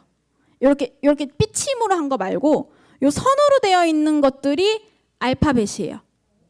근데 지금 선생님들이 보시고 있는 이 알파벳이라고 보이는 여기 막 점도 찍혀 있고 이런 것 중에 모음은 3개밖에 없어요. 그래서 기준 알파벳에는 모음이 3개밖에 없고요. 자음으로만 이루어져 있습니다. 자, 그럼 어떻게 읽을까요? 선생님들 카카오톡 하실 때 이응 보내면은 선생님들 다 알아들으시죠? 치읓 키읓 하면 알아들으시죠? 어떻게 알아들으세요? 이미 다 알잖아요. 무슨 단어인지 아니까 우리 초성 퀴즈 하잖아요. 그런 느낌인 거예요. 아랍어를 완전히 할 줄 알면 이렇게 자음만 있어도 아랍어를 읽을 수 있는 겁니다. 그래서 아랍어를 얼마나 잘하는지를 테스트하는 거는요. 아랍어 시험은 오히려 쉬워요. 그냥 기사 아무거나 주고 그 자리에서 읽어보라 그러면 돼요. 소리내서. 그럼 이거를 문법에 맞춰가지고 완벽하게 아나운서처럼 읽으면 아랍어 정말 잘하는 사람이에요. 대부분 그렇게 못하거든요. 그래서 그렇게 되는데 그럼 문제가 생기죠. 실제로 우리가 말할 때 모음 3개로 이야기를 할 수 있을까요? 못한다는 거예요. 실제로 말을 할 때는 모음이 훨씬 더 많아져요. 그게 이제 방언으로 바뀌게 됩니다. 자, 그리고 여기 이렇게 삐침 같은 거 있죠? 이렇게 찍찍 그어놓은 거. 이게 모음이에요. 모음이 이렇게 기호처럼 방향을 찍어주면 이제 발음이 나오기 시작을 해요. 그럼 모음 같은 경우는 꾸란에는 100% 찍어져 있어요. 왜냐하면 꾸란의 의미는 달라지면 안 되잖아요. 정확하게 계승이 돼야 되는 문서에는 모음이 찍혀져 있습니다. 근데 그냥 읽을 수 있는 문서에는 모음이 찍혀져 있지 않아요. 그래서 아랍어는 그렇게 들어간다라고 보시면 될 것 같고요. 네, 기본적으로는 언어가 우리랑 다르죠. 그래서 제가 아는 이제 저희 대학원에 이제 다른 학교에서 한예종에서 아는 분이 와가지고 수업을 같이 들었었는데 그분이 자기 고등학교 시절 얘기를 해주는 거예요. 수능에 가가지고 아랍어를 한 번도 한 적이 없었는데 그냥 왠지 이렇게 좀 멋있어 보여가지고 아랍어를 신청을 해가지고 아랍어 시험을 보고 있었대요. 사람들이 자기를 보면은 좀 이렇게 뭔가 뭐 선생님도 뭐 이렇게 해줄 것 같고 시험을 보고 있었는데 그 감독관 선생님이 이렇게 쭉 오시더니 자기를 보고 학생 오늘 아랍어 처음 보지? 이러더라는 거예요. 그래서 그걸 어떻게 이분이 아랍어 글자를 따랐을 때 이렇게 따라 쓰고 있었던 거죠. 아랍어는 오른쪽에서 왼쪽으로 씁니다. 근데 이 친구는 왼쪽에서 오른쪽으로 이렇게 쓰고 있었던 거예요. 그리고 또 한 가지 사례가 제가 이제 저희 교수님이 TV 출연을 하시는 것 때문에 제가 그 비디오랑 이제 그런 내용을 감수를 본 적이 있었어요. 그때가 이제 IS가 나왔을 때였어요. 그래서 이 방송 하시는 분들이 뭔가 되게 심혈을 기울이셔가지고 IS 깃발이 펄럭거리는 걸 만든 다음에 거기에 이제 IS 깃발에도 아랍어 써져 있잖아요. 아랍어 글자를 빵빵빵빵 박아 넣는 거예요. 너무 멋있더라고요. 되게 위화감이 드는 거예요. 그래서 이렇게 봤죠. 그리고 제가 이제 써드렸어요. 진짜 멋있게 잘 만드셨는데 아랍어 글자는 오른쪽에서 왼쪽으로 나와야지 왼쪽에서 오른쪽으로 나오면 안 됩니다. 글자가 여기서부터 이렇게 나타난 거예요. 그랬는데 요게 이제 우리나라에서는 구현이 안 되나 봐요. 글자가 반대다 보니까 구현이 힘들어서 결국 그 장면 자체가 삭제가 됐었어요. 이런 식으로 아랍어는 굉장히 재밌는 그런 또 이렇게 방향이 반대다 보니까 재밌는 일들이 좀 많습니다. 자, 그래서 스페인에서 그렇게 하고 사실은 그 외에도 굉장히 많아요. 뭐 이집트 쪽으로 가면은 뭐 말도 없이 정말 수도 없이 많은 그런 건축들이 있고요. 다른 지역이 굉장히 많은데 그래도 요즘에는 좀 이집트도 이렇게 단체 관광으로도 많이 가시는 것 같기는 한데 뭐 그래도 편하게 갈 수 있는 나라는 객관적으로 봤을 땐 좀 아닌 거라고 저는 생각을 하고 있고요. 이제 스페인 다음에 또 특히 요즘엔 또 스페인하고 그러니까 두바이 이렇게 해가지고 경유지를 해가지고 이제 스페인, 포르투갈 이렇게 해서 또 여행을 많이 가시더라고요. 그렇게 이제 가는 프로그램도 요즘 많이 나오고 있는데 그리고 나서 스페인 유럽이 아니고 우리가 또 접근하기 쉽고 좀 비교적 이제 위험도가 떨어지는 나라로 꼽을 수 있는 게 터키가 있습니다. 터키 같은 경우는 한국 분들이 잘 모르시는 것 중에 하나가 이스탄불을 굉장히 가볍게 넘기세요. 그러니까 이스탄불로 들어가서 그냥 한낮 반나절 정도 거기 중간에 이제 제일 유명한 거리 중심으로 딱 보고 그냥 뭐 이제 열기구 타러 가고 저 파무칼레로 넘어가고 막 이런 식으로 가시는데 사실 이스탄불 같은 경우는 이스탄불만 가도 이스탄불에 저는 일주일 넘게 그냥 가 있거든요. 그래도 정말 볼거리가 많고 이야기가 많은 도시가 또 이스탄불이다. 그러니까 이스탄불이 원래는 콘스탄티노플이었잖아요. 그러니까 그 속에 담겨 있는 이야기가 너무너무 많은 거죠. 그래서 굉장히 매력적인 도시인데 제가 일단 늘 이제 이슬람 예술을 제가 아까 말한 대로 한 3년치를 매번 이렇게 한두 시간짜리로 강연을 하러 오면 굉장히 사심이 많이 담긴 강연을 해요. 그 얘기가 뭐냐면 제가 좋아하는 건축만 갖고 옵니다. 그래서 앞에 있었던 코르도바 데모스크가 제가 제일 좋아하는 제가 이제 석사 논문을 썼던 건축이고요. 요게 이제 술레이만 단지라 그래서 이스탄불에 있는 모스크예요. 그러니까 정말 우리가 딱 생각했을 때 모스크 했을 때 머리에 떠오르는 이미지들이 있으실 거예요. 그거는 100% 오스만 제국의 모스크예요. 왜냐하면 오스만 제국이 제일 마지막까지 남아있던 가장 강한 나라였기 때문에 그래요. 그래서 그들이 만들어낸 모스크 양식이 현재까지도 우리 머릿속에 남아있는 거죠. 그래서 이렇게 그 이스탄불에 모스크를 가지고 왔는데 자, 이스탄불의 모스크 혹은 이제 이스탄불 조금 이렇게 아시는 분들은 떠오르는 모스크 이름이 있으실 거예요. 되게 많이 알려진 거. 그렇죠. 블루 모스크예요. 근데 저는 학생 때 블루 모스크를 공부했어요. 왜냐면 블루 모스크는 바로 이 술레이만 단지의 일종의 이제 그 다음 후속으로 나온 모스크라서 그래요. 그래서 원래 이제 이슬람 미술 사학을 할 때 오스만 제국의 이스탄불의 모스크 중에서 가장 핵심적으로 배우는 모스크는 바로 이 술레이만 단지입니다. 자, 근데 아까 제가 이스탄불을 보통 찍고 가신다 그랬잖아요. 그랬을 경우에 여기 가기가 힘들어요.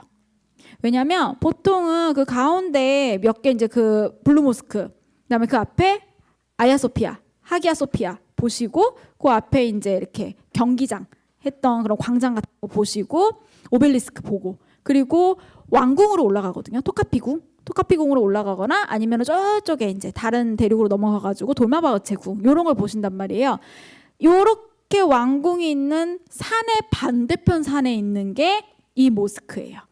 그래서 콘스탄티노플은요, 제가 기억하기로는 7개의 산으로 이루어진 도시거든요. 이렇게 높은 고지대가 같이 연속적으로 모여 있는 도시이기 때문에 중요지가 이렇게 다 도시 그 산 꼭대기마다 있는 거예요. 그래서 짧게 가면은 이걸 넘나들기가 힘든 거죠. 그래서 이게 이제 그쪽에서는 원래는 되게 유명한 거다. 자, 그럼 술레이만 단지를 누가 지었느냐? 바로 술레이만 대제가 짓게 됩니다. 술레이만 대제가 직접 짓지는 않았고요. 저 사람이 후원을 하게 되는 거죠. 후원을 하게 되는 거고요. 술레이만이 왜 유명하느냐? 젊은 학생들 사이에서는 게임에서 나와서 유명합니다. 게임에 나오는 인물이기 때문에 뭐 그런 게 몇 개가 있죠. 이제 살라딘이라던가 이슬람 세계 그런 여러 인물들 중에 영화에서 나왔기 때문에 뭐 이런 인물들이 유명한 인물들이 있는데 술레이만은 보통 그렇게 유명한데요. 사실 저 술레이만은요 유럽에 있었던 웬만한 왕가 사람들한테도 가장 두려웠던 군주. 정말 이 오스만 제국의 최전성기를 구가했던 그랬던 이제 왕이었다. 술탄이었다라고 보시면 될 것 같아요. 오스만 제국에서 썼던 왕이라는 호칭이 바로 술탄입니다. 그리고 이제 사파비 이란 쪽에서 썼던 호칭이 샤가 되고요. 그리고 이제 아랍 쪽에서는 보통 여러 가지를 쓰는데 뭐 아미르라든지 말릭이라든지 이런 그리고 그 전에 아랍 이슬람 왕조에서는 이제 칼리파 라는 거를 아바스조까지만 쓰게 되는 겁니다. 칼리파는 아바스조 이후에는 사라지게 되는 원칙적으로는 그런 단어다라고 보시면 되고요. 다시 돌아와서 술레이만이라는 인물이 요거를 후원을 해가지고 짓게 되고 1520년에서 1566년 사이에 짓게 되는데 기억하셔야 되는 사람이 있어요. 바로 시난입니다. 미마르 시난이라고 이야기를 해요. 이슬람 예술에서도 종교 건축을 따라갈 때 무조건 기억을 해야 되는 인물이 저 미마르 시난이에요. 근데 이슬람 예술 말고 건축사 있죠. 그냥 일반적인 건축사를 공부하는 건축사학도 사이에서도 이슬람 건축을 그러니까 건축사 전체에서 이슬람을 이야기할 때 나오는 유일한 건축가가 바로 미마르 시난입니다. 시난이라는 인물은 굉장히 유명한 사람이고요. 원래는 군인이었어요. 군인이었는데 건축에 굉장히 재능을 보여서 건축을 하게 되고요. 제가 앞에서부터 계속 얘기한 이슬람 세계 모스크의 전형이라고 하는 형태를 디자인한 사람이 바로 저 시난입니다. 자, 그렇게 해서 그런 인물이 있다라고 보시면 되고요. 이제 복합단지라는 개념이 나오기 시작을 해요. 제가 모스크라고 안 하잖아요. 복합단지라고 이야기를 해요. 우리 복합단지를 한국어 건축에 한국어로 쓰는 건물 용어로 사용을 할 때는 뭐에다 쓸 수 있죠? 주상, 복합. 그럼 어떤 건지 대충 느낌이 오시죠? 건물은 건물인데 여러 가지 기능이 있는 거예요. 그래서 모스크인데 모스크 안에 고아원 있고 고아원 옆에 학교 있고 그 옆에 병원 있고 그리고 그 밑에 쪽으로는 시장이 형성되고 이런 건물을 복합단지라고 이야기를 해요. 그 원리는 간단합니다. 주기적으로 사람이 모이니까. 그러니까 사람들이 모였을 때 발달할 수 있는 모든 요소가 모스크 주변으로 붙게 되는 거예요.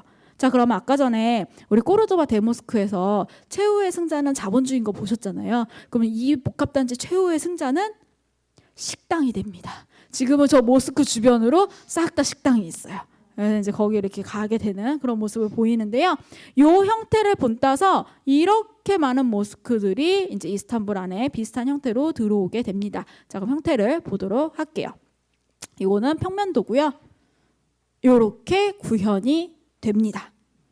자, 그럼 이제 설명을 드릴게요. 여기가 이제 우리가 봤던 그 방구연 돔이라고 보시면 될 것 같고요. 그 돔을 주변으로 이제 크고 작은 돔들이 10개가 있다라고 이야기를 해서 저거를 술레이만 대제가 10번째 술탄이어서 그런 의미를 부여를 했다라고 보통은 봐요. 자, 요까지는 이제 예술사에서도 인정을 하는 내용이에요. 근데 가끔 저기 가시면 가이드분들이 뭐라고 얘기하시냐면 요 미나렛의 개수가 힘을 나타낸다, 권력을. 그래서 미나렛이 많으면 권력이 셌다 이렇게 얘기를 하는데 근거가 없는 이야기입니다. 그래서 미나렛의 개수는요 그냥 그 건물의 조화를 보고서 그 당시 아니면 트렌드에 따라서 짓게 되는 게 저 미나렛의 개수인 거고요. 심지어 이런 일도 있었어요. 이집트에 굉장히 큰 모스크를 하나를 짓는데 모스크에는 꼭 고아원이 딸려 있거든요. 왜냐하면 가난한 자들, 그다음에 보살핌이 필요한 자들을 돕는 시설을 항상 돕기 때문에 고아원이 꼭 있게 되는데 이집트에서 모스크를 건설을 하다가 저 미나렛을 올리고 있던 중이었던 거예요. 그래서 미나렛을 하나를 올렸는데 나머지 거를 올리다가 이게 무너집니다. 근데 하필 그게 고아원으로 떨어져요. 그래서 아이들이 많이 죽게 돼요.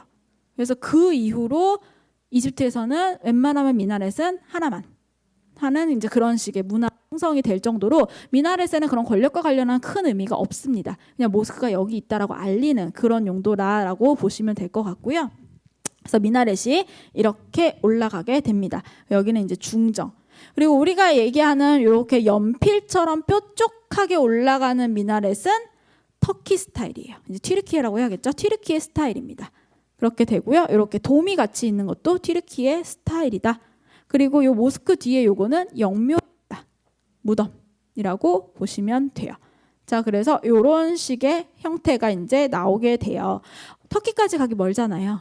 멀기 때문에 그럼 어디 가면 이거 비슷한 거 보실 수 있냐면 우리나라에는 없습니다. 도쿄 가면 있어요. 도쿄에 일본에 있는 모스크가 터키 정부가 후원한 모스크라서 딱 튀르키예 스타일로 건설을 해놨어요. 우리나라 이태원에 있는 모스크는 원래는 이라크에서 후원을 하다가 걸프전이 일어나면서부터 그게 후원이 끊기게 되고요. 사우디아라비아가 후원을 해서 지은 형태가 현재의 형태예요. 그래서 딱 봤을 때 뭐 미친 듯이 아름답다거나 아니면은 뭐 어느 나라의 형태를 완벽하게 따랐다거나 그런 느낌은 애석하게도 없습니다.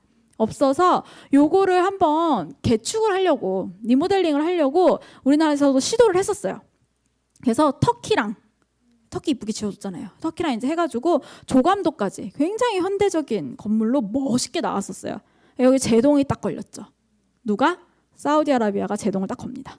니네 감히 우리가 지어준 건물을 부수고 하필 그걸 또 누구한테? 튀르키예한테? 네, 이렇게 되는 거예요. 그래서 못하게 해요. 결국은 무산이 됩니다. 그리고 그냥 거기 옆에다가 조그마한 건물을 다시 세워서 인원이 수용이 안 돼서 그랬거든요.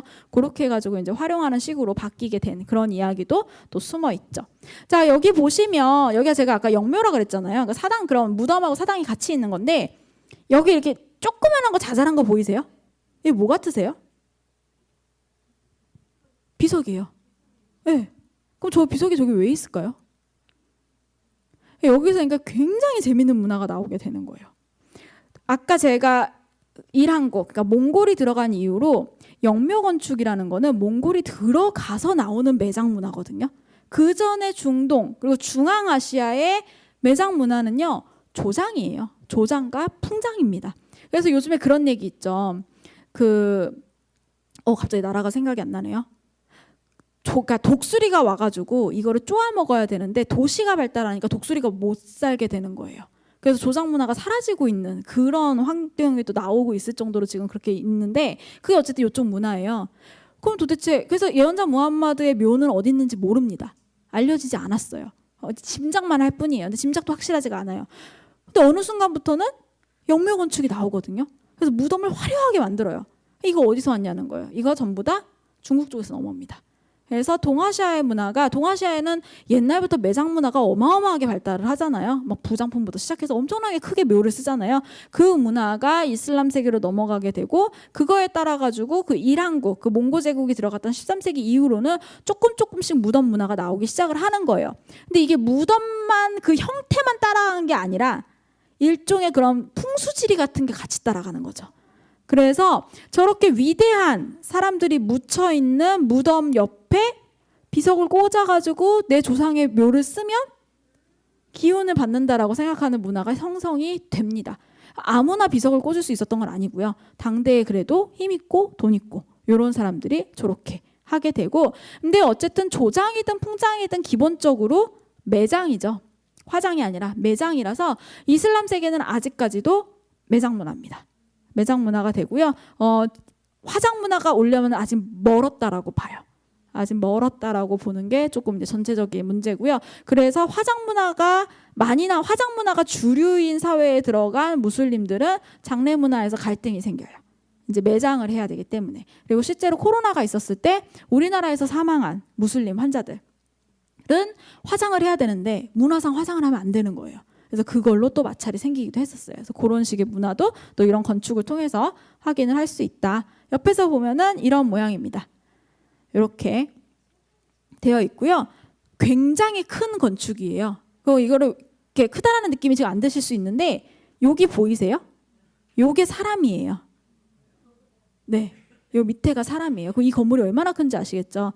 그리고 이 건물은요, 굉장히 남성적 스타일의 건물입니다. 이것도 사진이 지금 찌그러져서 이렇게 나온 건데 위로 한 3층 높이, 4층 높이까지 올라가요. 내부가 꼭대기까지. 그래서 그 벽 전체가 전반적으로 하얗게 칠해져 있는 상태에서 딱 붉은색 금색, 파란색, 굉장히 이제 깊은 파란색을 가지고 요 정도의 장식만 해놨기 때문에 딱 들어가면 느껴지는 느낌이 이 건물은 정말 남성적인 건물이다라는 느낌이 느껴져요. 그래서 그 술레이만 대제라는 인물이 자신의 권력을 보여주기 위해서 건설한 건축이잖아요. 그래서 그런 게 다 집약이 되어 있다라고 보시면 될 것 같습니다. 자, 그리고 얼마나 많은 사람들이 이 안에 한 번에 들어갈 수 있느냐. 요 칸 하나 있죠. 요게 사람 한 명입니다. 한 사람이 저 한 자리에 서는 거예요. 그래서 이 앞에서부터 꽉 채우죠. 그래서 어마어마한 그런 모습을 보인다라고 보시면 될 것 같아요. 그리고 당연히 이쪽이 이제 미흐랍 방향이 된다라고 보시면 돼요. 자, 그래서 이런 식으로 안에 들어가면은 중정 안에서 이제 찍은 모습인데요. 요 밖에 마당에서도 예배를 봅니다. 사람이 이제 안을 채우다 못 채워서 밖으로 삐져 나오죠. 그래서 이제 밖에까지 세우게 되고요. 저 안에 들어갈 때 관광객들은 이제 보통 주머니를 하나 이렇게 줘가지고요. 신발을 벗고 그 신발을 주머니에 넣어가지고 들고 들어가기도 하고, 조금 이제 더 많이 관광객이 많은 곳은 덧신을 신기기도 하고요. 그리고 당연히 여성분들 같은 경우는 다리를 드러내지 않습니다. 남성들도 마찬가지예요. 반바지는 안 돼요. 그러니까 중동의 이슬람 문화는요, 팔은 내놔도 돼요. 다리는 안 됩니다. 반바지는 안 돼요. 그래서 무조건 다리를 다 가리는. 그리고 여성들은 발을 내놓는 것도 허락이 안 돼요. 굉장히 이제 남편들이 그걸 못하게 해요. 그래서 어딜 갈 때 저희 이렇게 그냥 살색 스타킹 신잖아요. 그것도 안 돼요. 살이 보이잖아요. 그래서 항상 양말을 신게끔 그렇게 한다라고 보시면 될 것 같아요. 자, 그리고 요거는요, 정말 주상복합 모스크예요. 이것도 같은 저기가 한 거예요. 이것도 이제 이스탄불 안에 있는 건데, 제가 이제 여기를 찾아갔을 때 되게 재밌는 일이 있었어요. 시장통 안에 있다라고 하는 거예요. 그래서 그거를 알고 갔는데, 정말 시장을 이렇게 찾아다녔는데 저기 심지어 저 모스크가 2층이라는 것도 알고 갔어요. 그래서 저게 정말 주상복합이라고 제가 말씀을 드린 게, 모스크 건물 1층은 상점이고요, 2층이 모스크인 거예요. 그래서 이제 막 건물을 찾아다니는데 안 보이는 거예요. 분명히 이제 여기라고 찍히는데. 그래서 거기 어떤 아저씨가 이제 시샤라 그래서 이제 중동은 물담배를 피거든요. 물담배는 길이가 이만합니다. 앉아가지고 이렇게 그 숯으로 이거를 끓이면, 담배 그 향을 끓이면 물이 필터 역할을 하는 거예요. 그 물을 통해 가지고 담배 연기가 나와서 그거를 이렇게 빨게 되거든요. 그럼 중동 가면 제일 많이 보실 수 있는 것 중에 하나가, 길거리에서 할아버지들이 그렇게 물담배 피면서 서로 수다 떨고 계세요. 거기 가가지고 이제 할아버지한테 물어봤죠. 이 모스크 어딨냐고. 할아버지가 반응도 안 하세요. 손가락으로 이렇게 가리키시는 거예요. 다들 거기 와가지고 물어보는 거예요. 그래서 대답도 안 하세요. 그냥 이러고 이제 올라갔더니 딱 이렇게 이제 모스크가 있는 거예요. 여기 보시면 다 푸른색 타일로, 이제 블루 모스크가 딱 이런 느낌입니다. 근데 여기는 이제 보시면 알겠지만 높지도 않고요. 여기 딱 들어가는 순간 되게 여성적이구나. 그래서 여기는 왕비가 후원해가지고 만든 모스크예요. 네, 그래서 이런 식의 느낌이 굉장히 다르게 나오고 있고요. 그럼 도대체 저 파란색이 뭐길래 블루 모스크라 그러잖아요. 저 파란색은요, 지금의 이제 이란하고 아프가니스탄 쪽 지방에서 나오는 흙을 가지고 구웠을 때만 나오는 색이에요. 저거를 이제 코발트 블루 색이라고 얘기하는 굉장히 이제 깊은 그런 바다 색깔, 그런 느낌이고요. 실제로 보면은 이게 근데 되게 신기해요. 저기 가서 보면은 정말 아름답거든요. 그러니까 이렇게 저기만의 그 공기 분위기가 있는 거예요. 그래서 거기에서 보이는 그 햇빛의 양, 막 밝기, 다른 건물하고의 막 그런 거에서 너무 아름다워가지고 정말 힘들게 그 타일을 사가지고 깨지지 않게 한국에 갖고 오면 그렇게 촌스러워요. 그래가지고 이걸 어찌 할 바를 모르겠는 거예요. 그래서 그때 알았어요. 이게 자기 자리에 있어야 아름답구나. 이게 억지로 갖고 오니까 그 미가 확 떨어지는 거예요. 우리하고는 안 어울리는 거예요. 그런 게 좀 있거든요. 그래서 저 파란색이 그렇게 귀했어요. 너무너무 귀해서 이슬람 세계의 저 파란색 타일, 저 파란색을 너무 써가지고 도자기도 만들고 싶고 막 이런 꿈들이 다른 지역 왕들한테도 생기는 거예요. 그래서 저거를 중국에서 그리고 우리나라에서 뭐라고 불렀냐면 회회청이라고 부릅니다. 그래서 무슬림들이 쓰는 파란색 빛이 나는 흙, 그 도자기라고 해서 회회청이라고 하고요. 우리나라 조선왕조실록에 굉장히 재밌는 기록이 하나 있는데, 왕이 그 회회청이 너무 갖고 싶은데 너무 비싼 거예요. 왜냐하면 이슬람 세계에서 중국으로 넘어와서 중국에서 상인이 사서 이게 우리나라로 들어와야 되거든요. 중간 도매업자가 지금 몇 명이에요. 그렇잖아요. 그러니까 너무 비싼 거예요. 그래서 이게 너무 갖고 싶다라고 신하들을 이제 채근을 하니까 그러니까 명령을 내립니다. 전국에 있는 흙을 다 구워보라 그래요. 그래서 회회청하고 같은 색이 나오는 흙을 찾아내는 사람한테 상을 내리겠다 그래요. 근데 그게 강진에서 비슷한 색이 한번 발견이 돼요. 그래서 큰 상을 내렸다라고 이야기를 하는데 결국은 나오지 않죠.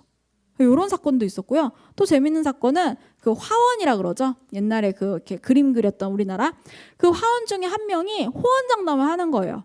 내가 중국 가서 회청 보따리로 가지고 오겠다고. 나 능력 있다고. 난 돈만 달라고. 이렇게 얘기를 해요. 왕이 옳았구나 하고 돈을 줘서 보냅니다. 당연히 못 사죠. 그래서 그냥 터덜터덜 돌아와요. 그래서 왕하고 신하들이 논의를 시작해요. 쟤를 어떻게 벌여줄 것인지를. 진지하게 논의를 시작을 해서 신하 한 명이 이제 결론을 내립니다. 애초부터 말이 안 되는 거였다. 이거는 아무나 못 구하는 건데 제가 그렇게 거짓말을 한 거다. 그러니까 돈을 다 뱉어내게 하고 이렇게 하자. 이런 식으로 정리를 하는 그런 사건도 생겨요. 그래서 저 그 회회청이 바로 요 청색입니다. 지금은 저 지역에서도 저 흙이 고갈된 상태래요. 그래서 더 이상 나오지 않지만 현대 기술로 저거랑 이제 비슷하게 만들어낼 수 있는 그런 상황인데 옛날에는 그렇게 귀했다라고 보시면 될 것 같아요. 자, 그리고 이것도 다른 모스크들의 모습입니다. 그래서 이제 이스탄불에 가면 고개만 돌리면 다 이런 느낌으로 건물들이 보인다라고 보시면 될 것 같아요. 자, 그러면 이 건물 어떠세요? 모스크예요. 예쁘지 않으세요? 제가 아까 그랬잖아요. 사신 가득한 건물만 갖고 온다고. 이것도 제가 되게 좋아하는 건물이에요. 현대 건물이에요. 자, 그럼 퀴즈를 낼게요. 어느 나라 건물일까요? 우리나라 같아요? 또 어느 나라에 있는 건물일까요, 저게? 산이 영 우리나라 산 같. 그러고 보니까 그렇게 보이네요. 근데 밑에 저 자동차의 저 노란 색감이라든지 저 밑에 사람들은 영 좀 예. 저거는 놀랍게도 파키스탄의 이슬람아바드에 있는 건물입니다. 건물이고요. 저거는 이슬람 세계에도 여러 가지 예술상이 있어요. 예술상이 있어서 그냥 이슬람 예술계의 노벨상 같은 느낌인 거죠. 그래서 매년 이제 굉장히 이제 이슬람 예술에 공헌을 한 사람들을 뽑아가지고 건축상을 주는데 아가칸 예술상이라는 게 건축상이라는 게 있습니다. 그 상을 탄 건축이에요. 굉장히 재밌습니다. 어디 있다 그랬죠? 파키스탄에 있다 그랬어요. 저 건물을 짓는데 돈을 후원한 나라는 사우디아라비아예요. 그래서 킹 파이잘 파운데이션이라고 하는 그 킹 파이잘이 사우디아라비아의 왕이었거든요. 왕의 이름을 따가지고 저기 만든 정말 큰 재단이에요. 돈 많은 재단. 이 후원해가지고 건물을 파키스탄에 만들어요. 근데 저 건축의 디자이너는 튀르키예 출신이에요. 굉장히 재밌죠. 예, 그래서 그렇게 건물을 지었고요. 그러다 보니 요 하얀색 요거의 상징은 베두인의 천막을 상징을 합니다. 사우디아라비아가 돈을 댔잖아요. 자, 근데 미나렛의 컨셉은 튀르키예에서 가지고 오게 되는 겁니다. 뾰족한 거. 네, 그렇게 가지고 오게 되는 거예요. 굉장히 재밌는 정체성이 숨어 있죠. 자, 그리고 앞에 있었던 모스크들하고 비교해 봤을 때 뭐가 좀 어떤 느낌이에요? 되게 모던해졌죠.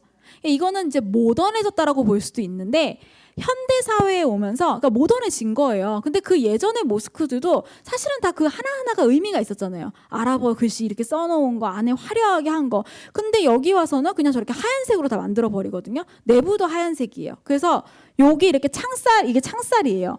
창살에 따라서 빛만 확 쏟아져 들어와요. 그러면 저게 도대체 어떤 모스크적인 의미가 있는 거지? 그냥 모양만 모던하게 만들면 모스크인가? 이렇게 생각을 할 수 있잖아요.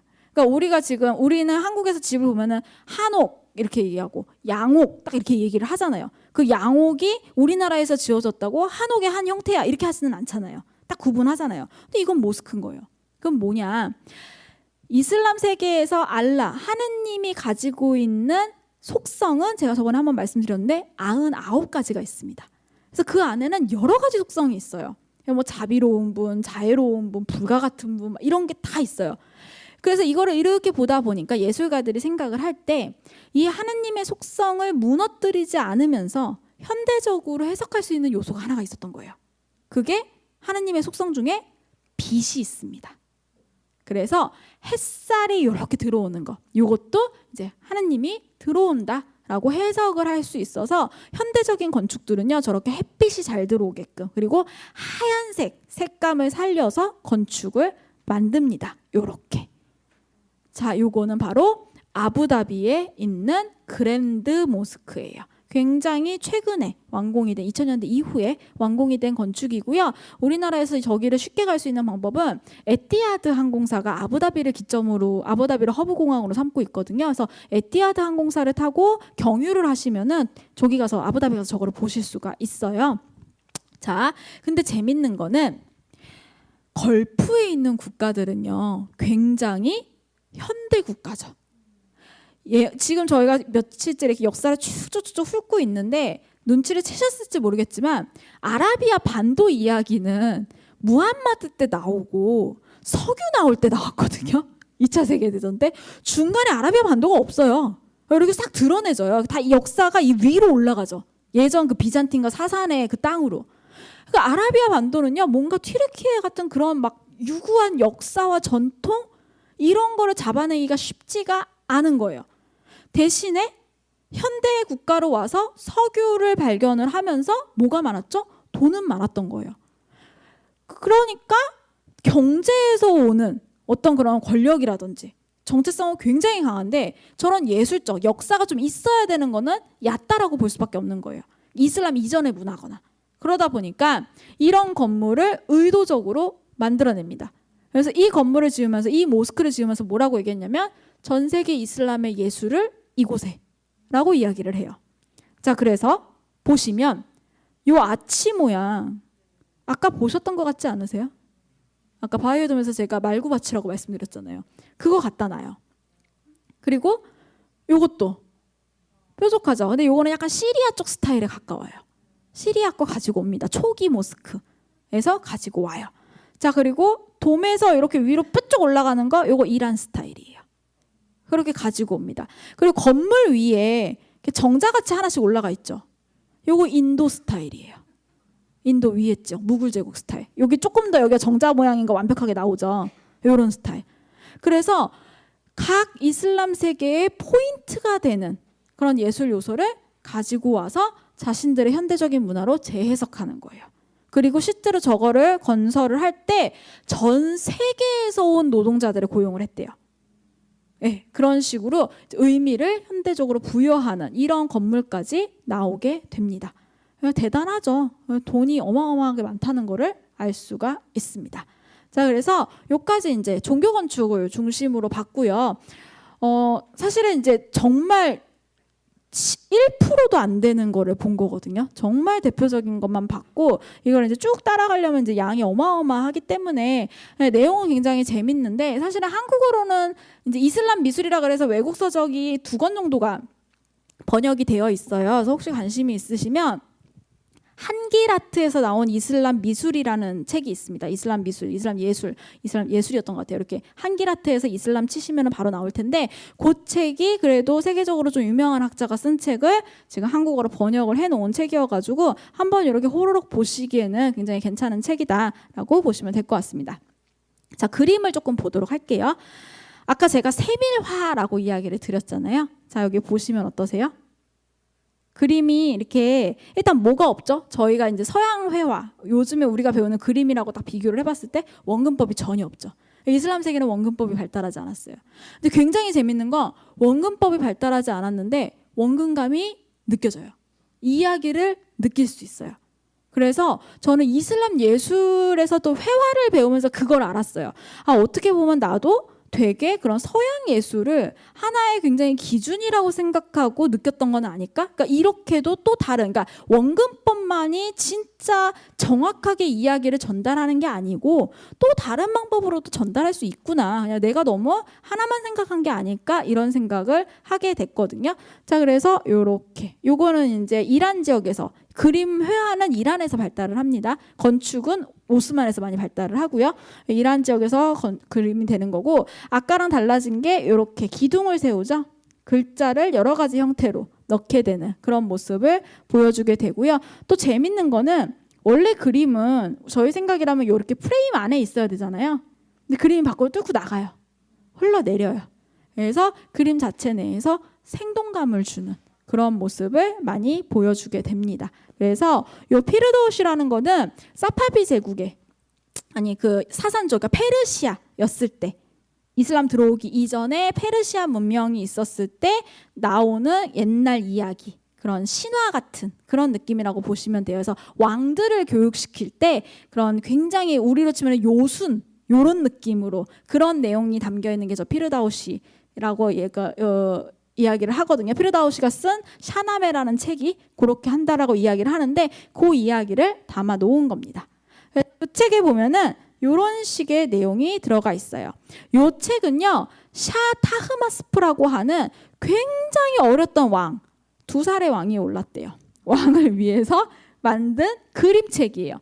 그 왕을 위해서 왜 그림책을 만들었을까? 그림책 이름이 샤나마예요. 나마, 나메 혹은 하는데, 나마, 나메는 이란어로 페르시아어로 책이라는 뜻. 샤는 왕이에요. 그래서 이걸 한국어로 옮기면 왕의 서라고 저희는 번역을 합니다. 2살짜리는 왕이 올라서 왕 공부를 해야 되잖아요. 그래서 꼬맹이를 데리고 공부를 시켜야 되는데 걔한테 글자만 주면 안 읽잖아요. 그래서 옆에서 열심히 그림책을 만들어 준 거예요. 그 왕 이야기들을. 그래서 그림으로 익히게끔. 근데 그냥 그림책만 보면 얘가 또 졸잖아요. 그래서 이 그림에다 뭐를 그려넣느냐면 숨은 그림 찾기를 넣습니다. 네. 그래서 이 그림 중간중간에 사람 얼굴들이 숨어 있어요. 그래서 정말 제가 아직도 그거를 못 구했는데 현장 가서 보면 보이거든요. 화질이 정말 좋은 그림을 보면 그 안에 이렇게 사람이 얼굴 표정이 이렇게 있어요. 그걸 그렇게 찾고 놀게끔 그렇게 만들게 되고요. 그래서 저 샤타마스 때 사파비 제국의 회화가 정말 눈부시게 발달을 하게 됩니다. 그래서 이렇게 회화가 들어갔다. 근데 여기도 보시면 알겠지만 이 나무 그림 있잖아요. 여기 구름 보이세요? 구름? 이 어느 나라 그림 같으세요? 중국 그림 같죠? 이것도 마찬가지로 몽고의 영향을 그대로 받은 겁니다. 그러면 몽고 영향이 바로 뚝 떨어진 거는 아니고요. 저번에도 한번 이 왕조 이름이 나왔었어요. 몽고가 들어오고 제일 영향을 많이 받은 왕조가 티무르라는 왕조가 있었거든요. 그 티무르를 계승한 게 사파비조예요. 그래서 이란국이 들어오고 티무르가 나오고 사파비가 나와서 이렇게 중국의 문화가 이슬람 속으로 들어갑니다. 그래서 보시면 알겠지만 구름의 모양, 여기 바위, 그죠? 옷감 이런 느낌들이 다 그렇게 따라온다라고 보시면 돼요. 자, 그리고 요거는 자학의 악몽이라고 하는 그림입니다. 제가 아까 그랬잖아요. 원근법이 없는데 그림이 말이 돼요. 자, 그러면 요게 지금 이름이 자학이라는 사람이 왕이었어요. 그 페르시아 옛날 그 설화에 따르면 왕인데 너무나 이제 통치를 잘하는 힘이 있는 왕이 되고 싶어서 악마랑 거래를 했다고 해요. 악마한테 내가 왕이 되고 싶다. 그것도 잘하는 왕. 그럼 내가 너랑 거래를 해서 내가 왕이 될 테니 뭐 요구사항을 얘기를 해라. 그랬더니 악마가 네 옆에서 그러니까 어린 아이들을 매년 나한테 먹이로 바치면 내가 너를 왕으로 만들어 주겠다. 라고 해서 그 다음에 이제 자학의 어깨에서 이렇게 악마가 자라나서 어린아이들을 잡아먹었다. 뭐 이런 식의 그 대신에 되게 정치를 잘했다. 이런 식의 설화가 오는데요. 바로 그 자학이에요. 그래서 이 사람이 자학이에요. 그럼 보시면 알겠지만 악몽이잖아요. 그럼 이 사람이 자다가 깼을 거예요. 그죠? 근데 그러면 이 그림을 보면서 한번 상상을 해볼게요. 아, 보니까 건물이 여러 층으로 돼 있네요. 옆 건물하고 앞 건물 이렇게 연결이 되어 있고요. 자학이 소리를 지르면서 깨니까 지금 부랴부랴 이제 잠자던 사람들이 다 깨기 시작한 거예요. 그 위에서 지키던 병사들은 무슨 일이지 하고 내려다 보고요. 그리고 누군가는 이제 올라가려고 하고 불도 밝히기 시작을 했고요. 근데 아직 그 비명 소리가 여기까지 안 들렸나 봐요. 여기는 아직 잠에서 못 깨고 있어요. 여기도 이제 막 깨우러 갔고요. 그죠? 그래서 원근법이 없는데 오히려 꼭 만화를 보는 것처럼 저 안에 이야기가 다 숨어 있어요. 그래서 이게 이슬람 예술의 독특한 특징입니다. 그래서 이런 식으로 서양의 그런 원근법, 그러니까 우리가 흔히 얘기하는 서양화가 이슬람 세계에 들어오기 전까지는 이슬람 세계가 자신들만의 예술 영역을 구축을 해요. 근데 굉장히 안타까운 건 서양화 문화가 이슬람 세계에 들어온 이후예요. 그러니까 제국주의랑 식민주의가 들어오면서 이슬람 세계의 화가들도 서양화를 그리고 싶어 합니다. 그러면서 이 흔적이 많이 사라졌어요.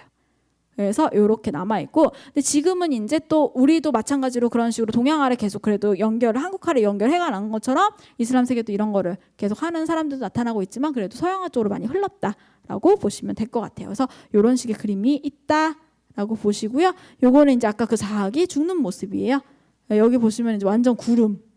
이거는 이제 중국화에서 나올 것 같은 신선이 나와야 될 것 같은 그런 느낌이죠. 그리고 돌 이런 것도 그렇고요. 자, 그리고 이런 그림도 있습니다. 여기 이거는 거의 용 수준이죠, 지금. 네, 용이죠, 딱. 네, 그런 식으로 느낌으로 그려지고 있고요. 여기 이렇게 돌들, 산수를 그리는 모양 자체가 굉장히 동양적인 그런 느낌을 가지고 있습니다. 자, 이 그림이 제가 제일 좋아하는 그림인데요. 유스프의 유혹이라고 하는 그림이고요. 이집트로 넘어갔던 요셉. 이라고 하시면 다 아시겠죠. 이집트에 가가지고 그 고관의 부인한테 유혹을 당했던. 그래서 그 요셉이 그 유혹을 뿌리치는 순간 그 고관의 부인이 잠가놨던 문 몇 개가 동시에 열렸다라고 하는 이야기가 전해지거든요. 그 이야기를 그린 거예요. 한 폭에. 그래서 보시면 알겠지만 얼굴을 안 그렸어요. 그러니까 이게 약간 이제 성인 느낌으로 이제 얼굴을 안 그린 거고요. 딱 여성이 유혹을 하고 있잖아요. 뿌리치고 도망가죠. 그랬더니 이제 문들이 지금 원래 닫혔던 문들인 거예요. 그래서 이 문들이 다 열렸다라는 내용이 여기 있는 거예요. 그래서 7개의 문이 다 들어가 있고 그 내용을 이렇게 그려 넣은 겁니다. 원근법도 아니고 만화처럼 컷을 나눈 것도 아니고 한 폭에 그렸는데 내용이 다 이해가 가죠. 그렇죠? 그래서 이런 식의 스타일로 이야기를 하게 됩니다. 네. 자, 그래서 제가 오늘 준비한 거는 여기까지인데요. 질문 있으시면 이제 또 자유롭게 주시면 받아드리도록 하겠습니다.